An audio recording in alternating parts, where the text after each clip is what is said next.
Turo mo siya. So ayan po mga kababayan, habang tayo ay nag-iikot mga kababayan, nakita po natin si Kuya, no? Ayan po oh, meron siyang binubunot. Water lily ba yan? Hindi ko alam no kung water lily yan. Basta bahala na kung anong ginagawa ni Kuya dyan.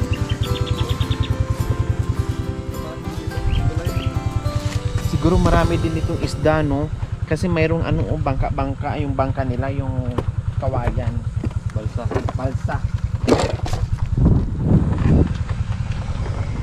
Ay, basa na. Hello, Kuya! Hi! Good morning, Kuya. Halika dito. Ayun po. Ay, mabasa na tayo. Lulubog. Lulubog siya, oh.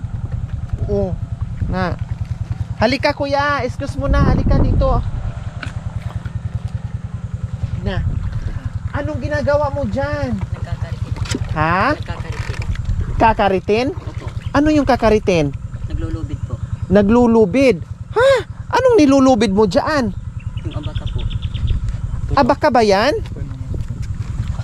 Tinabunan niya siguro yung namar. Ginabad niya.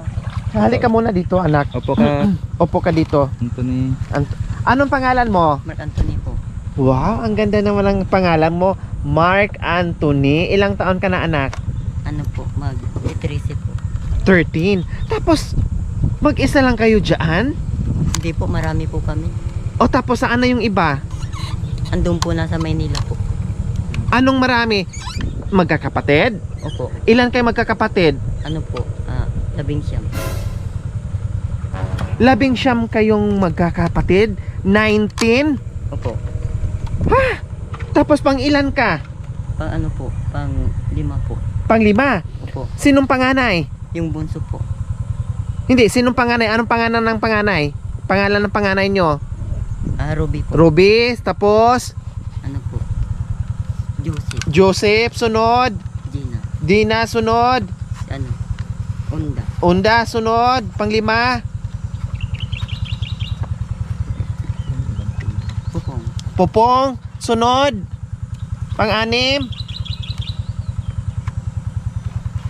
Si Piping. Hindi ko na alam po yung isa. Sabi ko na nga ba eh. Kaya tinanong ko mga kababayan, 19. Diyos ko po, 19 po silang magkakapatid. Hindi masyadong marami. Kunti lang po mga kababayan dahil kaya sa sobrang kunti po mga kababayan, hindi na po niya kabisado ang mga pangalan ng kanyang mga kapatid. O di ba nakakalimutan na. Lalo na siguro yung mga magulang nila. Nako po, lalong nakakalimutan nila yung mga pangalan ng mga anak nila sa sobrang dami. Ilang taon na yung nanay at tatay mo, anak? Mag-ano na po? Si mama, ilang taon na? 14 na po. Sa ano? 40? Opo. Magpo-40 na. Opo. Tapos si papa? Magsi-16 na po. 16. Magsi-60? Opo. Diyos ko po mga kababayan. Ibig sabihin bata pa si mama mo, sunod-sunod lang kayong inanak, ganon. Opo. Tapos si mama ngayon, buntis pa din o hindi na? Hindi na po. Hindi na. So nasaan yung ibang mga kapatid mo, Mark? Nasa Maynila Nasa na po. Maynila, may mga kanya-kanyang trabaho na. Opo. Saan ka ba nakatira? Ano ba talaga ang ginagawa mo dyan sa tubigan? Nag-ano po ng abaka. Yung dali na kanina, yung parang kahoy. Abaka. Tapos, binababad mo sa tubig? Opo. Ganon? Dinadaganan mo, kaya pala binubunot mo yung mga water lily Opo. para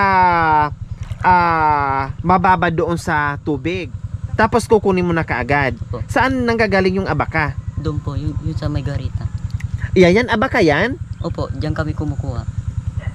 Tapos, ginagawang lubid, ikaw mismo ang gagawa ng lubid? Opo.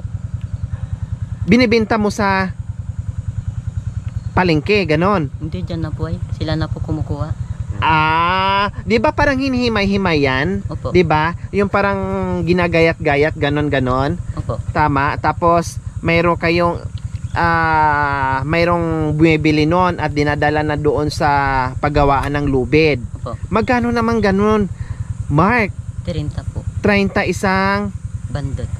bundle, 30 lang. Opo. Siyempre pag ginayat-gayat yun, Kukunti na lang, di ba? Opo. So ilang puno ng abakan nandiyan na nilublob mo sa tubig? Isa lang po. Isa lang. Opo. Bakit isa lang? Mayroon pa po doon sa bayan. Hakutin mo pa kasi pag mo, Mark, nagtatrabaho ka sa edad mo na 13 years old, no? Nagtatrabaho ka, gumagawa ka ng paraan, hindi mo iniinda yung init, kay init-init, kay bata-bata mo pa, 'di ba? Dapat sa eskwelahan ka. Pero modular naman ngayon, online naman ngayon, habang nag-aaral, gumagawa ka rin ng diskarte. At ito nga, pagkakapirahan mo, bakit kay sipag-sipag mo, Mark? Kasi po kailangan masipag. Ibibigay ko po sa mama ko po. Bakit ibibigay mo kay mama? Bakit ibibigay mo kay mama yung Para pera? may pera din sila din. Anong gagawin? Pambibili ng bigas. Pambili ng bigas ni mama. Ibig mong sabihin, ginagawa mo ito para magkapera ka at ibigay mo kay mama at pambili ng bigas para may makain yung mga ading mo, mga kapatid mo. Wow, ang bait mo naman, Mark, no? Bakit anong trabaho ng ibang mga kapatid mo? Construction worker. Construction sila. Opo. So tulong-tulong kayo. Opo. Kumusta ang buhay-buhay ni mama, ni papa o sa inyong lahat? Kumusta? Mabuti rin. Okay naman. Opo. So, di ba mga kababayan, ito no, yung mga ganitong klaseng pamumuhay, tinatanong mo sila, pag tinatanong mo sila kumusta yung buhay-buhay nila, ang isasagot nila sa atin kaagad, mabuti, okay. Yung hirap, sobrang hirap sa buhay, hindi nila iniinda yun, nagiging positibo sila, basta gagawa sila ng paraan at may pambili sila ng pagkain. Yung ganun lang. Kontento na sila kung anong meron. Ito yung mga bata na nakakatuwa tulungan na walang ibang hangarin, simpleng hangarin lang, no? Makapag-aral, may kinakain, makaraos lang sa araw-araw, may kinikita araw-araw, kahit sa maliit na paraan, basta meron, kontento na sila. Okay? Okay, Mark, ako'y napahanga sa iyo. Mabait at masipag na bata, no? Sabi mo kanina, ginagawa mo yan at binibigay mo ni mama para may pambili ng bigas. Meron kaming surprise sa inyo, Mark, ha? Pwede ba sama ka muna sa amin? Sa bahay lang. Sa bahay nyo? Opo. O tara po mga kababayan, no? Kasi kailangan pang ilublob ni Mark yung dala-dala niya kaninang abaka at babalikan niya yung mamaya. So sabi ko, punta muna tayo doon sa bahay nila. Kaya tara mga kababayan, puntahan natin sila. Puntahan natin yung bahay ni Mark.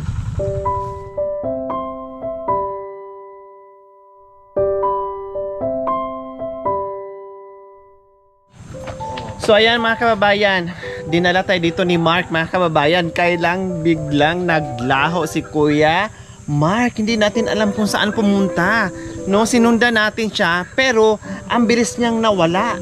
Hinanap namin, hindi namin makita, no? Nandito na kami, kilalanin natin ang mga magulang at mga kapatid niya kung talagang 19 silang magkakapatid, kung ilang taon na po ang mga magulang ni Kuya Mark. Hi! Hello! Good afternoon! Ay, good morning po pala. Good morning. Kayo ay mga magulang ni Mark Anthony. Yes, madam. Anong ginagawa niya doon? Sabi niya, nagbaba daw siya ng abaka at ibaba niya ng ilang oras tapos balikan niya mamaya dahil yun daw yung ang hanap buhay. Yes, Totoo yun? Opo, Isang oras, babad yun. Wow. Ang bait naman ng anak mo, ate. No? Ilang taon na ba si Mark? 14 years. 14 na lang. 14 na 14. yun. 14. At sabi niya, 19 daw magkakapatid? Hindi, walo lang. 19 Siyam. years old? Oh, Siyam sila. Siyam. Hindi 19. Oh. Siyam, pati. 9 pala sila magkakapatid. Nasubrahan na lang 10. Ilang taon ba si nanay? 47. 47. Si tatay? 56. 56. Anong pangalan ni nanay? Nora. Nanay Nora, si tatay Pedro Puyawan. Godofredo. Pedro. Si tatay Pedro. Oh, Si Mark, Bill ang ng- aga niyang namulat sa trabaho, no? At ang bait-bait na anak. Sabi niya kanina, ginagawa ko ito kasi para may pambigay ako ni mama ng pera at pambili ng bigas. Oh, Oh, yun. Ang bait niya, no? Oh. Ang swerte niyo, nanay, tatay, na meron kayong anak na bata pa lang, marunong na sa buhay-buhay at tinutulungan kayo. Pero nag-aaral siya. Nag-aaral pa, nag-aaral siya sa Mahinang mahinang utak utak siya. niya, sir. Eh. Kaya ganun. Kaya, May nautak. Kundi i-guide lang, basta turuan lang siya ng turuan. Ang Kasi kung ginagawa ng mga anak ko yung yung ano, kapatid niya, ano, kapatid niya, Tinuturuan. Siya ayan, tama yun. Kasi mahina na nga utak niya, tapos hayaan na lang siya kasi mahina utak niya, lalong wala siyang matutunan. Hindi ko Kailangan lang doon pinapagalitan. i-guide, turuan ng turuan, no? Okay. Tapos, sabi niya, yung abaka. Oh, ito. Paano ba ginagawa yung abaka, tatay? Nilolobid yan, man. Paano? pag Yung binabad yan, kanina? madam, tinatakis yan eh. Binabad. So, kailangan pala mga kababayan, ibabad. Oo. So, after ibabad ng ilang oras po, tatay? O, isang oras Isang lang. oras. Unya lang, Koy. After po ng isang oras, Ayan. gagayatin siya ng ganito. Oo, Ayan. maliliit. Ayan. So ito, gagayatin po ng ganito mga kababayan. Tapos, ibilad ito? Or Hindi okay na? Ay, okay na, hindi siya kailangan patuyuin. Pwedeng Tapos, ito yung ganyan, sir. Oh, ay ganyan. Ikot, ikot, ikot. Ganyan lang siya. Oo. Okay, dugtungan mo lang yung mga maiiksi. Oh. Ganyan ang anak buhay namin dito. Ay, ang galing. Itong dami. Kasi ano na... Hindi na ba siya ano? Tapos na yun, madam, ganito, nilulubin namin. Para makita yung kwan na, ganyan na, Ito. Ayan, nilolobid Ay, ang nila. matibay. Ang Kasi nga sabi na ang abaka matibay. ayan ang So lahat ng anak mo marunong, pati babae marunong. Oo, marunong siya. Hindi lang nag-ikot. Yan yung nilubidan namin. Yung Kung anak matibay yung lubid nyo, Ayan ang pwede ba dyan mo na lang? Talaga ganun ka. Pagbibig nila si madam. Magbibigti ako. Ganon. Ang tibay, ano? Ayan, 50 piraso tinatawag namin dyan. Ito 50 piras. 50 pesos. Isang bundle. Yan ang binapangalan. 50 ng ganito? Ito, ayan. Yung nalobid na. 50 pesos na yan. Saan po ito ginagamit? Ginagawa Sa yata. mga upuan yata, Kumpanya yata, ginagawa yung mga bank at saka yung mga upuan. Okay. Sa mga upuan. Yun ang- Patry nga ako, anak. Turo. Oo. Ano to? Ikot niya lang. Ganon? Di ba pwedeng ganon? Madam, pati. Ayun. Ay, naputo. Parang minamani-mani mo lang, ha?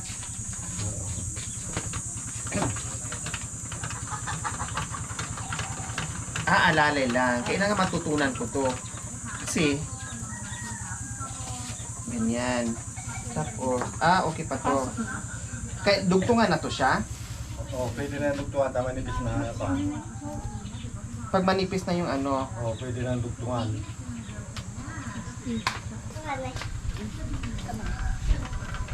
Punto na yun, ate. Ay, sa... Hay, nako. Di ko pumulopot sa pagkamay ko. Santa Tuman, wala rule kantuman. Ayan. So, ayan mga kababayan. Hanggang ngayon, di pa rin natin makita si Mark, no? Akala siguro yung Mark, may kasalanan siya, no? Dahil nanguha siya ng abaka doon. Wala.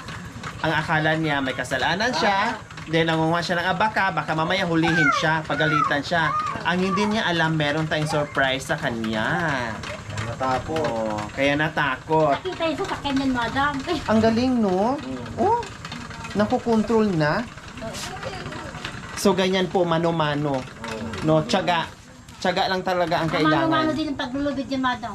Mano-mano ang lubid yan. Nakukontrol, ang galing. Ang galing mo. Anong pangalan mo, anak? Ana din po. Annalyn, ilang taon ka, anak? 17. 17, pero ang galing na sa buhay. 17 ka na? Akala ko nga 11 ka lang. Ay, okay. Ay, namimiss ko na yung ganyan. Para ka magtinakling. Ari ko, sakit tuloy ng bewang pag-Chinese. Pinagdagtong, madam? Oo, pinagdugtong siya. Tapos, ganun lang to siya siguro. May ano pa? Okay, gets ko na. Para makita yung hanap buhay namin. Ayan mga kababayan ha, dinemo sa atin kung paano gawing lubid. Ay, ito ang nakita yung anak ko, si Mark Anthony. Ito. Yung binababad niya. Ay, ayun ang binababad niya. Yan ang pinakuha ng binabad. Diba? Oh. Ang Alam mo ng anak ko, dito natutulog para alam nyo, hirap na namin ng buhay, ay nang balik niya oh. Natutulog Si Mark, dyan siya natutulog. Oo, alam mo yung hirap So yan namin. po pa talaga ang tulugan ni Mark Anthony. Dito, eh, nang balik niya oh. Oo, yan, ang banig, Diba? para alam nyo. Dahil marami sila, hindi na magkakasya. Oo. Shampoo sila magkakapatid. Ito ang ginagawa ni Sir para alam niyo itong ginagawa ni Mark Anthony, itong pinaghihirapan niya. Nung sinabi nakita sa tulos, ito nagbababad ng baka. Ayan ang hanap Parehas buhay. kinang ikot? Oo. O Magkakabayan lang. magsabay lang. Grabe mga kababayan, no? Napakatalento ni tatay. Ito ang ginawa ko itong pati mga anak mo. Pati mga anak nila, ito na talaga yung buhay nila. Sana mapansin to ng ating gobyerno yung mga ganitong klaseng pamilya na ang sipag at may talento sa buhay-buhay, lalo na pag abaka, no? Mahal, medyo may kamahalan talagang abaka. Pagdating sa marketing, ang mahal na talaga ng abaka mga kababayan. Dahil kilala naman talaga natin ang abaka ay napakatibay, no? Nagagamit ito gawang bag, rataan, kung ano-ano. No, yung mga basket na matitibay, mga upuan, lahat. Napaka tibay nito. Kaya Diyos ko po mga kababayan, ang galing nila, mapababae, mapalalaki, no, mapabata, matanda, ang galing nila. Ganun lang. Nasabayan ka dito. Sabay pala tayo. Paano pag opposite? Pagkabaliktaran yung ikot, Hindi na. hindi siya magagawa. Hindi magagawa yan. Paano pag hubarin yung nakalubid? Pwede? Reverse. Yung pa-reverse? Hindi na, matatanda na.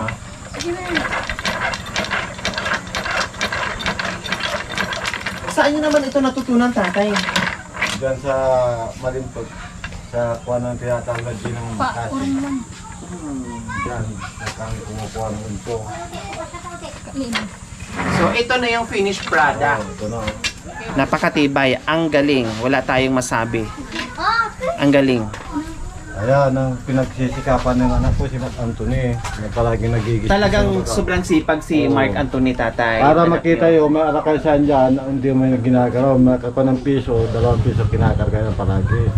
Hindi ginagastos, hindi tulad ng mga bata ginagastos. Para Pag-awas ng badan, pag-awas ng bahan, nasa Hindi makastos yan. nagpupulot ng So sabi Pati yung mga sabi bata, nagpupulot yan. ha? sabi ng tatay ni Mark, pag may nakahawak ng 1 peso, 2 peso, hindi ginagastos. Hindi tulad ng ibang bata doon na bili ng bili. At meron nag-aalkansya. O diba? May pera piso, 2 ay nilalagay dyan. Ilalagay dito. Pag merong natira na barya doon sa pinaghihirapan niya, pinagbibintahan niya, dito niya nilalaan sa alkansya niya. Napakasipag daw. Halo natin. Diyos ko, kung nadala ko yung marami kong barya, mapuno na ito. Kailan natakot madam ah? Kailan natakot si Mark? Kailan niya huli? Akala niya huliin. Mamaya, sabi niya, kunin niya na baka, sabi niya, baka babalik siya, sabi ganun. Mamaya ko na, lalabas yun, natakot Ay, eh. katantim pa mo na aligagot. Tinuputan daw. Yung bang inarum mo. Natakot. Ayan. Uy, maganda yun. Ha? Dito sa Okay. Dahil napakasipag ni Mark Anthony, meron tayong surprise sa kanila.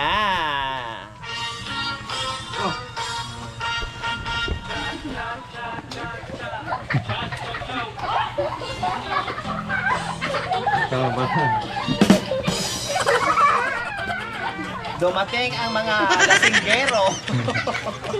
May hangover pa. Yes, anong meron tayo? Ito po tatay, nanay, may isang sakong bigas na po kayo. Ayan. Ehe, tapos ano yan? Ito po, Kabuto. nanay, tatay, isang drink itlog po at assorted groceries po. sir, madam. Ayan. Dito sa aming groceries, assorted groceries at bigas at may isang tray na itog pa. Meron pang cash. Bumili ka ng masarap na ulam at pakainin mo si Mark ng masarap na ulam. Pagsalo-salohan yung mamayang tanghali. Ha? Oh, di ba? Maraming salamat po sa pagbibigay niyong tulong sa amin sa anak mo kasi mahirap ang buhay namin po. Yan po. Kumusta ang buhay, nanay? Bakit nasabi yung mahirap ang buhay? Kasi walang trabahong yung asawa ko sa lang po, madam. Kikita namin na po, madam, maliit lang po. Para sa lang po ba? Maraming salamat. Kumusta ngayon? Ngayon, Ngayon- sabi yung mahirap, may bigas ba tayo dyan? Meron pa bang bigas dyan? Meron pa bang maisasaing? Anong ulam niyo po? 2 kilo siguro. Mayroon pang dinaing po, mayroon pang konti po, madam. 2 kilo siguro yung bigas namin. Bakit si nanay naiyak? Bakit? Wala. Sir, ano lang po. Dumating na ano po. Masaya Yaya po. kayo? Opo. Ayan, walang ano mananay. Darating na ang panahon na magiging okay din ang buhay nyo dahil ang mga anak nyo naman ay napakasipag. Talagang unit team kayo dito. Lahat kayo, mapababae, mapapalalaki, ay gumagawa. Lahat kayo ang babait ng mga anak mo, nanay. No? At syempre, huwag mawala ng pag-asa. Magdasal lang, walang imposible. No? Opo. O, Tatay Pedro, ano naman ngayon ang naramdaman nyo Itong na may kuwan po ay biyaya? Masaya ako dito, kaya nakilala yung anak ko. Sobrang saya ko dito sa natanggap niya. Sa kanya yung anak ko, kaya wala yung anak kong ganyan, wala akong matanggap. Yung hanap buhay ko lang dito, si Bio lang sa barangay. O maliit ang sahod namin. O wala yun, pagtyaga. Nandiyan palagi sa bukid, nagtututur ng mga mais. Ayun, pag makakuha kami Baka ng nga dyan. 15 kilos, tinitimbang na. Pagkatapos, ibili ng Hindi bigas. yung BBM, tara. Oh, ayan na. Ang buhay namin, nakita Sabi niya nyo. daw BBM. Oh. Pasensya na sa inyo kung naabala kayo sa amin, sir. Walang ano man po. No, Konting pasensya lang, Kahit oh. paano makatulong sa inyo at maibsan yung iniisip sa araw-araw kung saan kukuha ng pagkain. Siyempre, magpapasalamat tayo sa walang sawang pagmamahal sa ating silent sponsor and kay Ma'am Rexy Cortez Hardiliza from Daly City, California and Anonymous from Sacramento, California, USA at kay Ate Carmen Cruz ng Saudi Arabia, Damam. Maraming salamat po muli sa inyong ginito ang puso. Naway pagpalain tayo ng Panginoong Diyos sa araw-araw. Nawa ibigyan pa tayo ng kalakasan ng katawan sa araw-araw. Nawa ibigyan pa tayo ng mahabang buhay upang sa ganun marami pa tayong masagip ng mga kababayan na tulad nila. Maraming salamat po. So mga kababayan, huwag niyo pong kalimutan, paki-share, subscribe sa aking YouTube channel, Lori Kinutalita. Maraming salamat po. God bless us all. Bye. Tingnan natin si Mark kung bakit nga ba nagtago. Mark, bakit ka nagtago, Mark? Ha? Hindi. Yan, tanong ha? Bakit ka? Bakit? Patuloy niyo. Oo. Ayan. Nagtago lang pala si Mark. Hindi, di ba sabi ko sa'yo, interviewin namin kayo at kahit paano makapag-abot kami ng munting tulong sa'yo. Di ba? Nagpakilala naman kami sa YouTube kami. Oo. Sabi po namin tatay, sa YouTube po kami at naghanap kami ng mabibigyan namin ng tulong. Isa nga po siya dahil masipag po siya. Yan. Tapos sabi namin, punta tayo din sa bahay niyo para makilala natin sila nanay at si tatay. At makita natin yung lubid. Ayan ang tinutulogan doon. Natakot lang si Mark. Natakot tayo. Di bali, baka pagbalik namin ha, babalik kami dito ha. Matatakot ka pa ba? Ha? Ay, hindi na. Ayan. Okay ha? Ayan. Sige po tatay. Ayan. So yan po mga ka-MJ, nagtago lang po pala si Mark, natakot lang. Nagsabi ko po.